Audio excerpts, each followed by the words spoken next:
Hello, I'm an anarchist communist accountant, and I'm back again with another essay. This time it's my second of four essays that I will be presenting here, and also anything else. Yeah, I guess we'll just get on to it. Again, this is a pen name that I'm using.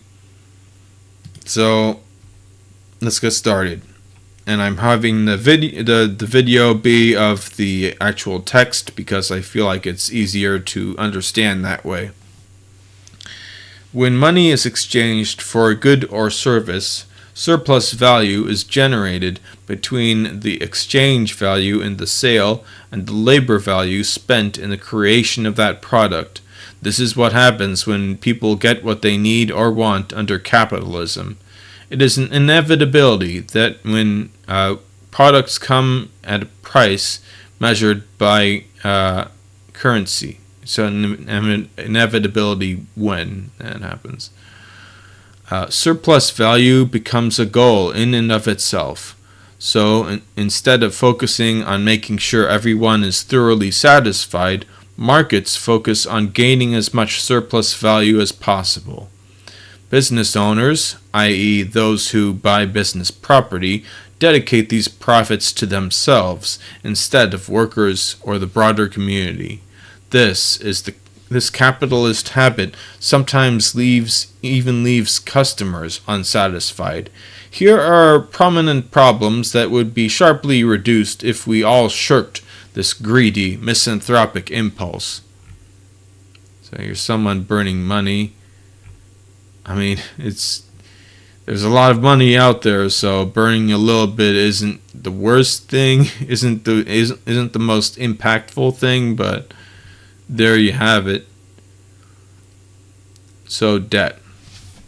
Credit card debt, gone. National debt, null. Mortgage debt, void.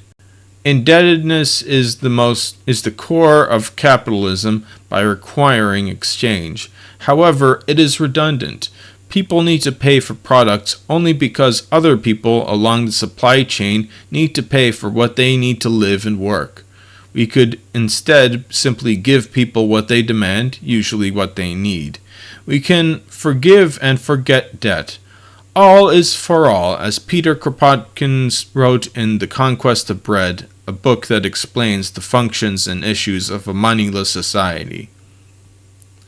Inflation. If there are no prices, there are no agonizing price hikes. Inflation is inevitable only when capitalist businesses see opportunities to keep making money by selling fewer products at higher prices. Doing that is more profitable than selling more products at lower prices due to risen costs of production. Corruption. The profit motive leads both big and small entities to collude in illegal ways, in spite of what citizens and neighbors need. Without that greed, governments and corporations would stop swindling constituents and getting away with unfair advantages. War. The military weapons industry thrives on selling products to states in spite of the reckless destruction they cause. Additionally, conquered regions become homes of cheap labor and commodities such as opium, bananas, and oil. War relies on market forces and citizens too weary from work and bills to realize their manufactured consent for it. Poverty. Billions of people struggle to afford what they need in capitalist society. Their employers keep wages from rising, and local businesses keep prices of necessities such as housing, Medicare, and advanced education from falling. A world without money is a world that does not demand too much from consumers.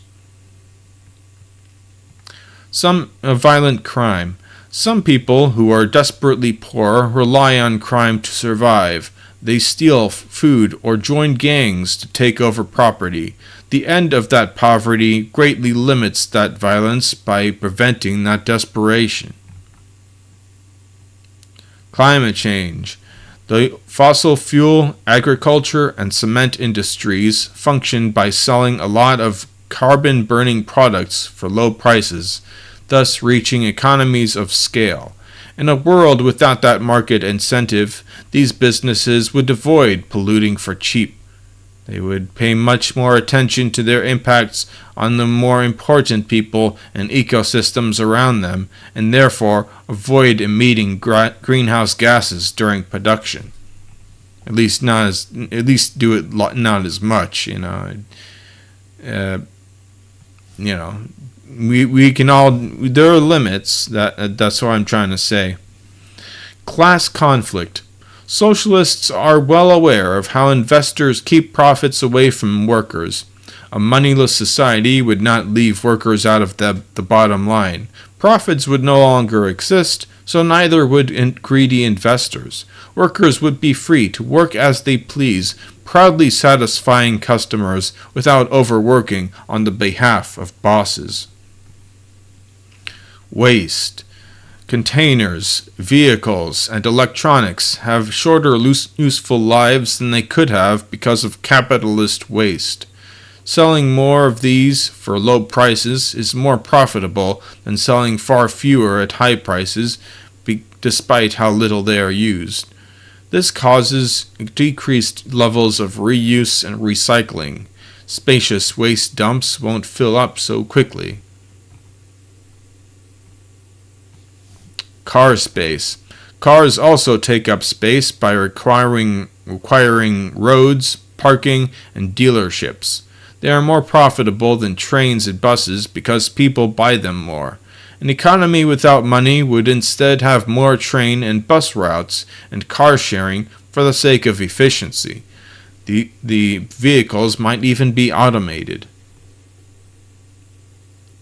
Yes, innovation itself is considered a problem, as it means less human labor is needed to perform tasks. But when society is moneyless, job losses are no longer problems stemming from the need to afford. Everything would be free. In that case, we would implement robots, artificial intelligence, and other innovations that efficiently do jobs for us. So I guess the idea being that, when you're in a moneyed society, when you do have to pay for things, you do need a job to get money to pay for things. But if we no longer have money to worry about, then you can work fewer hours with machines taking up much of the burden. Non-essential labor. Accountants, yes, including myself. I mean, if I really had to choose, I would go work in like a convenience store or a general store or something instead of being an accountant. But being an accountant pays well, so that's what I do. Accountants, financiers, and some lawyers would find themselves joining the broader labor pool if the economy became moneyless. This means more focus would be placed on the movement of goods and services themselves, not money. This increase in the labor force helps ease the biggest potential issue of a moneyless society, laziness. And here's I'm not really sure what I was going at with this by including this image. I guess homelessness or something. In spite of the concern around undesirable unemployment, I present a quote from Kropotkin's The Conquest of Bread. He wrote in Chapter 12, Objections, "Somebody has said that dust is matter in the wrong place. The same definition applies to 9/10 of those called lazy. Plenty of people deem their work to be redundant or irrelevant, so they might instead have a more interesting variety of jobs with more agency." Karl Marx wrote in the German Ideology that a moneyless society makes it possible for me to do one thing today and another tomorrow, to hunt in the morning, to fish in the afternoon, rear cattle in the evening, criticize after dinner, just as I have in mind, without ever becoming a hunter, fisherman, shepherd, or critic. As in, so having work variety can actually prevent kind of laziness at work, idleness at work. Actually, it keeps people engaged. So that would be something from a moneyless society, where there's like more variety, more agency that people would have. With more people doing essential jobs and greater efficiency from worker self-direction, all necessary work would get done. People would then have more time on average, so we would partake in more valuable recreation and communication. As you can see, laziness would likely not be a problem that would outweigh the problems removed by a moneyless society. So there's someone who outstretched arms symbolize freedom. So, how is a moneyless society achieved? It takes collaboration between communes, possibly created through a general strike of non-work. If allowed, such a strike could even keep stores open but free of charge, so people would still get their necessities while starting a trend of moneyless business. What matters is the stoppage of exchange value, the root problem, so ending the flow of money, that is. The Moneyless Society organization helps to foster that by using various media to inform people. To help it, you can share posts on social media, read the Moneyless Society book, watch its upcoming films, and support it on Patreon. A better world is possible through a critical mass of people. So I hope you've enjoyed this. I have 2 more left. I hope you enjoyed. Goodbye.